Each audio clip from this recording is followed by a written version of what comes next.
एक गांव में राजैया और चिन्नमा नाम के पति पत्नी रहते थे। वो बहुत निर्धन थे। राजैया शराबी था और उसने कभी भी गृहस्थी चलाने के लिए कोई पैसा नहीं कमाया था। चिन्नमा दूसरी तरफ दिहाड़ी मजदूरी करती थी और एक गाय की देखभाल करती थी जो अब गर्भवती थी। सुबह का काम करने में उसने मुझे घास तो डाली, पर वो पीने के लिए पानी डालना भूल गई। मुझे बहुत प्यास लगी है। मुझे चिल्लाकर मदद मांगनी होगी। शायद कोई मुझे देखकर आ जाए और देखे कि मुझे क्या चाहिए। फिर वो पास के टब में पानी देखती है और जोर जोर से रंभाना शुरू कर देती है जिससे उसे कोई पानी दिला सके। इसी बीच राजैया नशे में झूमता हुआ घर आता है और गाय को रंभाते सुनता है। गाय क्यों चिल्ला रही है? पानी पीने को चाहिए या दारू? मुझे दारू नहीं, पीने के लिए पानी चाहिए। आज चिन्नमा मुझे पानी देना भूल गई। क्या तुम दे सकते हो? मैं तो हमेशा तुम्हारी माँ से कहता हूँ कि तुम्हें कसाई को बेच दे, सुनती ही नहीं। वो ही तुम्हारी अच्छी देखभाल कर सकता है। इसी बीच चिन्नमा अपने सिर पर घास का गट्ठर लेकर लौटती है।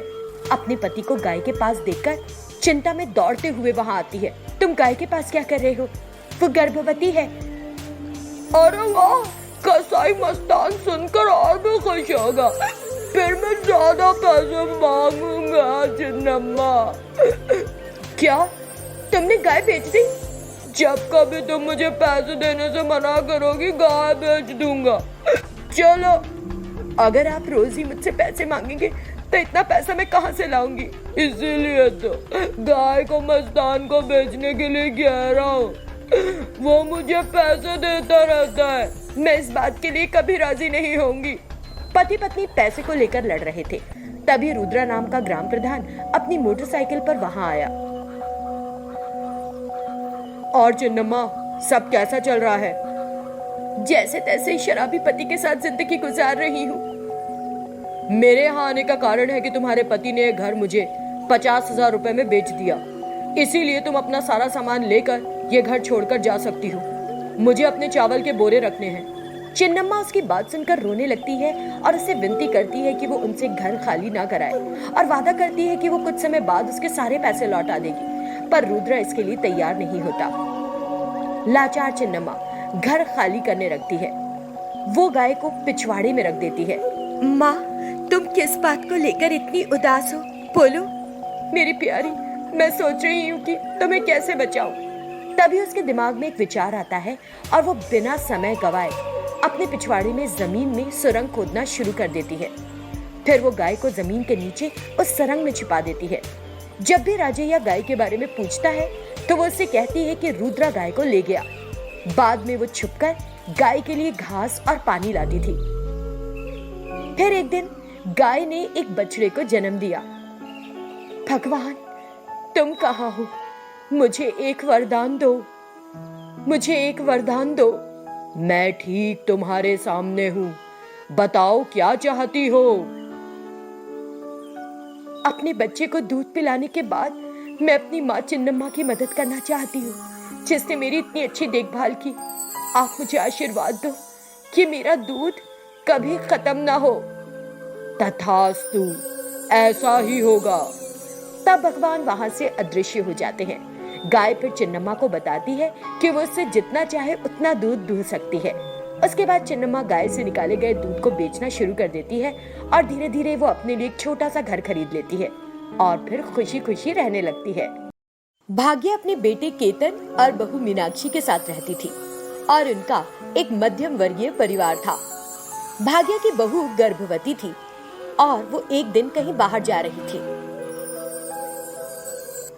मीनाक्षी, मैं खेत में काम करने जा रही हूँ। तुम वक्त पे खाना खाकर दवाई ले लेना।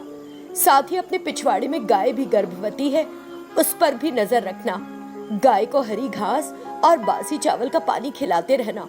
वो 2 दिन में बछड़े को जन्म देने वाली है। बहू, तुम अपना भी ख्याल रखना। ठीक है सासू माँ, मैं अपना और गाय का ख्याल रखूंगी। आप जाओ। तसल्ली पाकर भाग्या काम के लिए निकलती है और मीनाक्षी घर के अंदर जाती है। थोड़ी देर बाद मीनाक्षी दूध पीकर पिछवाड़े में गाय को देखने जाती है। फिर वो गाय के माथे को स्नेह से छूती है। मुझे लगता है तुमको भूख लगी है। हम दोनों ही गर्भवती हैं। अगर तुम्हें भूख लगी हो तो मुझे भी लगती है। तुम्हें भूख नहीं तो मुझे भी नहीं। मुझे भूख लगी थी इसलिए मैंने दूध पी लिया। अब तुम्हारी बारी है घास खाने की, तो फिर जल्दी करो, किस बात की देरी। मीनाक्षी गाय को ताजी हरी घास डालती है और गाय उसको खाने लगती है। फिर थोड़ी देर बाद मीनाक्षी एक बाल्टी में पानी लाकर उसमें बासी चावल भिगाती है। गाय उसे पी लेती है। थोड़े दिन गुजरने के बाद एक दिन मीनाक्षी कुछ आवाज सुनती है। वो गाय के पास चली आती है। गाय बछड़े को जन्म दे रही थी और बछड़े के दोनों पैर बाहर निकलते दिखाई दे रहे थे। अरे ये क्या है? मैं तो हमेशा पहले बछड़े का सर बाहर आते हुए देखा है, मगर यहाँ तो पैर बाहर आ रहा है। सासू माँ भी घर पर नहीं।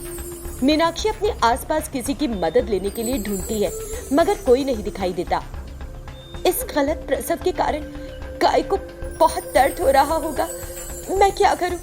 मीनाक्षी फिर गाय के पास आती है और बछड़े के पैर पकड़कर उसको बाहर निकालने की कोशिश करती है। वो खुद गर्भवती है ये भूलकर वो ये खतरा उठाती है। कुछ देर बाद बछड़ा बाहर आ जाता है और गाय उसे चाटने लगती है। मीनाक्षी खुश होकर घर के अंदर चली जाती है। फिर जब शाम को भाग्या काम से वापस घर आई तो मीनाक्षी अपनी सास को उस दिन का सारा किस्सा सुनाने लगी। भाग्या पहले खुश हुई, मगर फिर मीनाक्षी के गर्भ को लेकर चिंता में पड़ गई। मेरी बहू, तुम खुद गर्भवती हो, तुम्हें इस तरह अपने बच्चे की जान खतरे में नहीं डालनी चाहिए थी। अच्छा, अब तुम जाकर आराम करो, रसोई मैं संभाल लूंगी। भाग्या फिर रात का खाना बनाती है और अपनी बहू का अच्छे से ख्याल करती है। 4 दिन बाद, अगर तुम मुझे अपना पूरा ख्याल रखने का वादा करती हो तो ही मैं चैन से जाऊंगी। मैं ठीक हूँ सासू माँ, आप निश्चिंत होकर जाओ। बहू की बात मानकर भाग्या काम पर चली गई और फिर आधे घंटे बाद मीनाक्षी गाय के पास जाकर उसको घास खिलाने लगी। अचानक से मीनाक्षी को प्रसव का दर्द शुरू हो जाता है।